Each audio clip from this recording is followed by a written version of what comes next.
fenomena Nasdem dan Anies Baswedan misalnya, itu kan juga anomali menurut saya.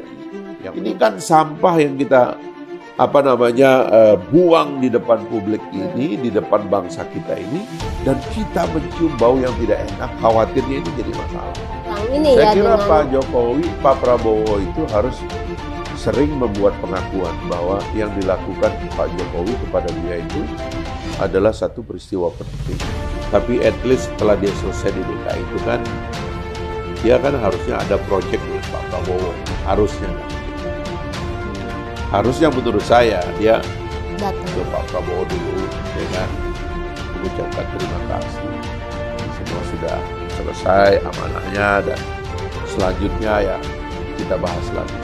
Setelah 2024 kita terpilih pemimpin yang benar, pemimpin yang baik, pemimpin yang visioner, maka kita mudahkan dan murahkan pemilu.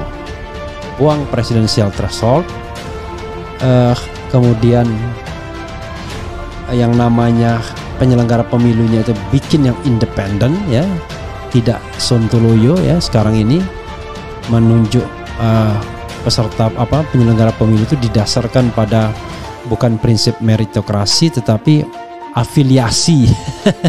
Kalau nanti Anies jadi pemimpin, Anies tidak akan fokus pada infrastruktur atau pembangunan yang memadai. Yang kedua, Pak Jokowi yang sangat perhatian pada isu-isu ekonomi.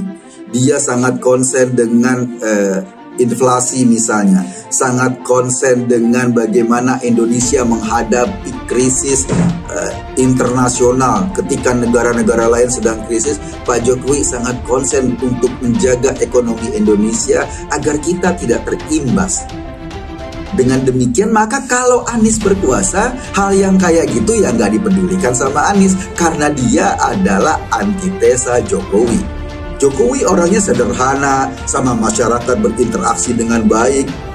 Dia sangat respect atau sangat unggah-ungguh kepada senior-seniornya. Anies sebaliknya, karena dia adalah antitesa Jokowi. LSI bongkar posisi sulit Surya Paloh kikara Anies Baswedan, bertahan jadi penerus Jokowi atau berbalik jadi antitesa. Jadi saya bisa berdebat secara saintifik, variabel-variabel ini asosiasi, apalagi menteri ya, itu sangat jauh sekali. Itu yang satu di Aceh, yang satu di Papua, itu tidak ada korelasinya pada tingkat elektabilitas partai dengan kinerja-kinerja seperti itu. Itu yang pertama. Yang kedua, saya ingin tandaskan begini. Koktel efek itu kepada selalu istri pertama, yang formal. Semesra apapun dengan presiden, koktelnya itu tidak terbangun ya. Jadi bisa lebih mesra, tapi ini kan logika formal. Jadi ini relasi formal. Relasi formal selalu memberikan benefit insentif kepada hal yang formal juga ya. Sebab pemimpin itu ditentukan oleh rakyat Indonesia. On the paper yes ya, tapi kita lihat bagaimana in the field ya, di lapangan. Hal itu dinyatakan Nasir menanggapi pernyataan Ketua Umum DPP Partai Nasdem Surya Paloh yang mengaku apes karena koalisi Anies Baswedan tidak dilirik bohir alias pemodal. Itu juga sudah terjadi di beberapa tempat, bahkan calon-calon. Ini pilkada biarpun beda dengan pilpres yang milikan rakyat. Ada calon-calon yang punya bohir dan didukung oleh banyak partai, tapi kalah dengan calon independen. Lingkaran Survei Indonesia atau LSI menyebut Surya Paloh tengah galau berat sebagai salah satu kingmaker penentu capres yang sudah mendeklarasikan Anies Baswedan sebagai bakal calon presiden pada pemilu 2024. Dilemanya, Nasdem kuat di basis suara yang beroposisi dengan Jokowi, namun mereka masih menjadi bagian dari pemerintahan Jokowi. Dilemanya Surya Paloh, Partai Nasdem tetap di pemerintahan atau keluar dari pemerintahan agar tegas bahwa Anies Baswedan yang diusung membawa isu perubahan. Kemudian dalam mengusung Anies Baswedan akan membawa slogan penerus Jokowi atau antitesa Jokowi, tutur Fitri. Partai Nasdem sendiri saat ini masih berada di lingkup pemerintahan Joko Widodo dengan 3 menteri yang duduk di kabinet.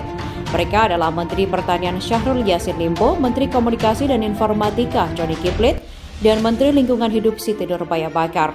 Jadi dengan posisi dan situasi yang seperti itu, Surya Paloh dilema. Pertama, dia kuat di oposisi Jokowi, tetapi saat ini terhitung masih menjadi bagian pemerintahan Jokowi. Dan kedua, terkait dengan Partai Nasdem harus memilih apakah tetap di pemerintahan atau keluar dari pemerintahan, kata Fitri. Nasdem memiliki dilema mempertahankan Anies lantaran hasil survei menunjukkan para pemilih Anies Baswedan punya angka tinggi atas ketidakpuasannya terhadap kinerja Jokowi. Dari data LSI, masyarakat yang puas terhadap kinerja Jokowi sebesar 74,2%.